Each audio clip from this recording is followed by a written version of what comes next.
സന്തോഷം. രാവിലെ പള്ളിയിലൊക്കെ പോയി അല്ലേ? സന്തോഷം. വരൂ. സാവധാനം ഇരുന്നാട്ടെ. വന്നാട്ടെ മുട്ടപ്പത്തിരി. പൊന്നാനിയുടെ ദേശീയ ഭക്ഷണമായ മുട്ടപ്പത്തിരിയിൽ തുടങ്ങാം. ഞാനിവിടെ വന്നപ്പോ ഇക്കാന്റെ പേരെന്താ പറഞ്ഞേ? ഇക്ബാലിക്ക എന്നോട് ഞെട്ടിക്കുന്ന സത്യം പറഞ്ഞു. എന്താണെന്നറിയോ? മുട്ടപ്പത്തിരിയിൽ മുട്ടയില്ല. മുട്ട പേരിന് മാത്രം ചേർക്കുന്ന ഒരു കാര്യമാണ്. പക്ഷെ നല്ല രുചിയുണ്ട്.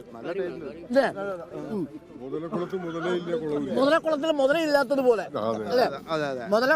മുതലയില്ലാത്തതുപോലെ മുട്ടപ്പത്തിരിയില് പൊന്നാനിയുടെ ദേശീയ ഭക്ഷണത്തിൽ മുട്ടയില്ല. അടിപൊളിയല്ലേ?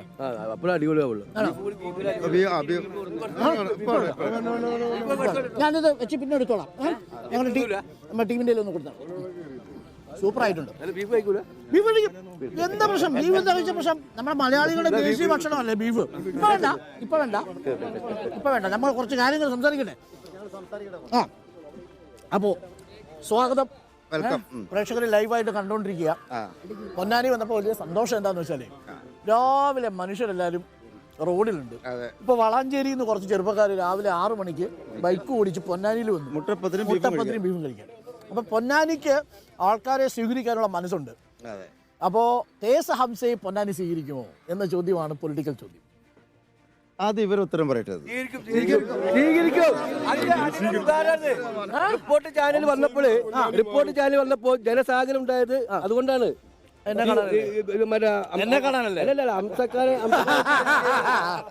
തീർച്ചയായിട്ടും ഹംസക്കാരെ കാണാനും മുട്ടപ്പത്തിരി കാണാനും നമ്മളൊക്കെ എന്തല്ലേ സംസയിലൂടെ പൊന്നാനി മാറുമെന്ന് ഉറപ്പിച്ചുകൊണ്ടുള്ള യാത്രയാണ്.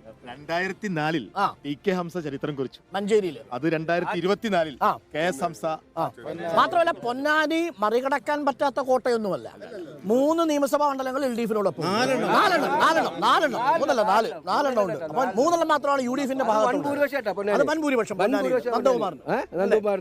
അപ്പോ ആ അർത്ഥത്തിൽ മറികടക്കാൻ പറ്റാത്ത കോട്ടയൊന്നുമല്ല. പക്ഷെ അറിയേണ്ട പ്രധാനപ്പെട്ട പ്രശ്നം ഇനി നേരിടാൻ പോകുന്നത് ET മുഹമ്മദ് ബഷീറിനെ അല്ല, അബ്ദുൾ സമദ് സമദാനിയാണ്. സ്ഥാനാർത്ഥികൾ ഏകദേശം ധാരണയായി കഴിഞ്ഞു. അപ്പോൾ പൊന്നാനി KS ഹംസയെ സ്വീകരിക്കണമെങ്കിൽ അബ്ദുൾ സമദ് സമദാനിയെ മാറ്റിവെക്കണം. പൊന്നാനി അതിന് തയ്യാറാവും. അല്ല, ഇത് ആശയങ്ങളുടെ അല്ലേ പോരാട്ടം? വ്യക്തിക്ക് എന്താ അതിലത്തെ ഒരു പ്രാധാന്യം ഉണ്ടോ? ഇല്ല അല്ലേ?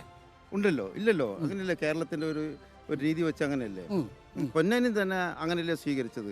ആശയങ്ങളെ സ്വീകരിച്ച നാടാണല്ലോ. അപ്പൊ KS ഹംസ എന്ന ഇടതുമുന്നണി സ്ഥാനാർത്ഥി പാർട്ടി ചിഹ്നത്തിൽ മത്സരിക്കുന്നു എന്നൊരു പ്രത്യേകത കൂടിയുണ്ട്. അപ്പോൾ ആ പാർട്ടി ചിഹ്നത്തിൽ മത്സരിക്കുമ്പോൾ അബ്ദുൾ സമദ് സമദാനിയിൽ നിന്ന് KS ഹംസ തന്നെ നേരത്തെ പ്രതിനിധീകരിച്ച ലീഗ് രാഷ്ട്രീയത്തിൽ നിന്ന് വ്യത്യസ്തമായ എന്ത് ആശയമാണ് ഈ തെരഞ്ഞെടുപ്പിൽ പറയുക എന്നൊരു ചോദ്യം വോട്ടർമാർക്കുണ്ട്. ഈ തെരഞ്ഞെടുപ്പിൽ ഇടത് ജനാധിപത്യ മുന്നണി മുന്നോട്ട് വെക്കുന്ന ഒരു പ്രമേയം കാലിക പ്രസക്തമാണ്. ഇന്ന് ഇന്ത്യ രാജ്യം എത്തി നിൽക്കുന്ന ഒരു ദുരവസ്ഥയുണ്ട്. ആ ദുരവസ്ഥക്ക് പരിഹാരം, സ്ഥായിയായ പരിഹാരം, ഉറച്ച പ്രാതിനിധ്യം എവിടെ എന്നതാ ചോദ്യം. അങ്ങനെ നോക്കുമ്പോൾ അതിനൊരു പക്ഷം വേണം. അത് ഇടതുപക്ഷമാണ് എന്ന് ഇപ്പൊ വിലയിരുത്താൻ കഴിയും. മാറില്ലെന്ന് ഉറപ്പുള്ള ഒരു പ്രതിപക്ഷം. മാറുന്നുറപ്പില്ല.